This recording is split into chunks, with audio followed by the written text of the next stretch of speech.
Silicon Valley, August 9th of last year. A project lay murdered out of the clear blue. At first, there were no suspects. Johnny Fandango was a contract project manager who first came across the case 4 months after it went cold.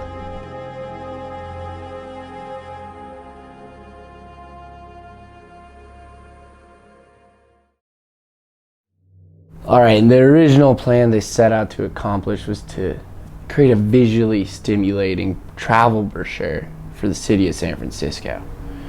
Now, Seacliff, Presidio, and Associates wanted this to be a very unique and colorful project to highlight the beautiful features.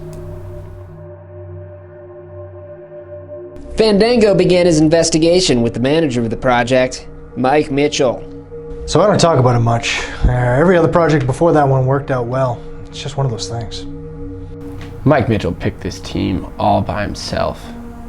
For this, he picked Betty Peterson, Carlisle Rains, and Alan Hansen. Alan, yeah, good guy. I didn't really know him that well, but if I knew what I know now then, I probably wouldn't have brought him on the project. In fact, I probably would have fired him on the spot, if I had that kind of power. Alan Hansen was the idea man. Behind his ideas, the project had nowhere to go but up. On the morning of July 1st, he presented the project along with Betty Peterson and Carlisle Rains to Mike Mitchell. The trouble began with the delegation of tasks. Betty made the call to photographer Dennis Moylan to grab a few photos of the Golden Gate. I don't know. I thought he knew. I mean, I texted him Golden Gate. Shouldn't you just automatically assume bridge?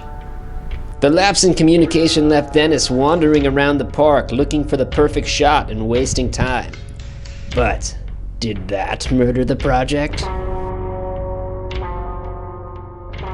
Carlisle Rains was in charge of organizing the designs and photos to have ready for Alan. So I needed the photos. I kept going to Betty every day, but she never really had a good answer. Now, the problem was these lines of information were different. They had different assignments and different tasks. This led to some confusion of what the photographer was actually supposed to do. So clearly Dennis just didn't understand. I wouldn't necessarily say that it's my fault, but we eventually got it right. By the time the photos came back, the team had already begun to cave in on itself.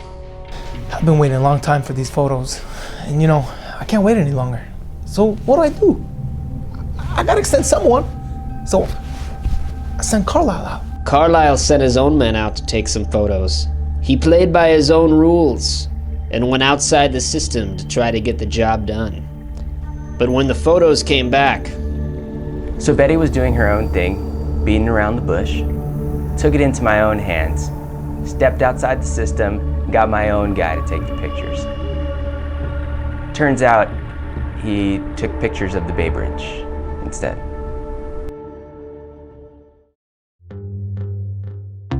Talked to Dennis. We finally figured it out, but by the time he sent me the photos, it was way too late.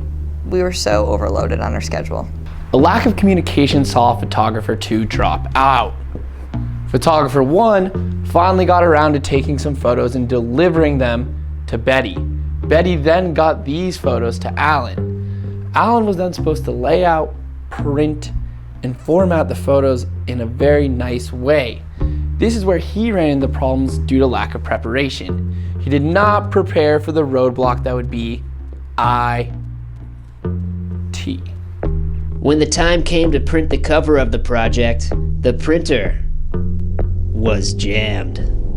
Freddie Rendon, the IT guy. Freddie took forever. We knew this was gonna happen. Freddie Stephen Rendon wished to remain anonymous. To preserve our journalistic integrity, we will honor that wish, starting now. I won't lie, I'm bad at fixing things. That's why I quit and went into witness protection. The printer was old and rusty. Freddie didn't help. His negligence was criminal. But he wasn't the only one. Mr. Mitchell was nowhere to be found. He was nowhere to be found. Mr. Mitchell let it die. We're all taking accountability for our own actions, and I'm definitely not one to point any fingers, but it was Mr. Mitchell. Michael Mitchell, the manager, never once checked in on the team. When the team finally presented him with the completed project, he was flabbergasted. It was so funny and sad at the same time. I mean, this guy Mitchell, we got the photo ready, we presented it to him. It was supposed to be a photo of the Golden Gate Bridge for the client. And we presented it to him, and he opened it up, and sure enough, it was the Bay Bridge. But this guy was clueless, and he didn't like it. I mean, he would have been mad no matter what we got a picture of. Yeah, fine, okay, the project didn't work out, but everyone had a hand in it. Look, I'll repeat it here. I did not have a troublesome relationship with that project. I was the steady hand guiding it through the storm. You know what? I'm sick of this. This is over.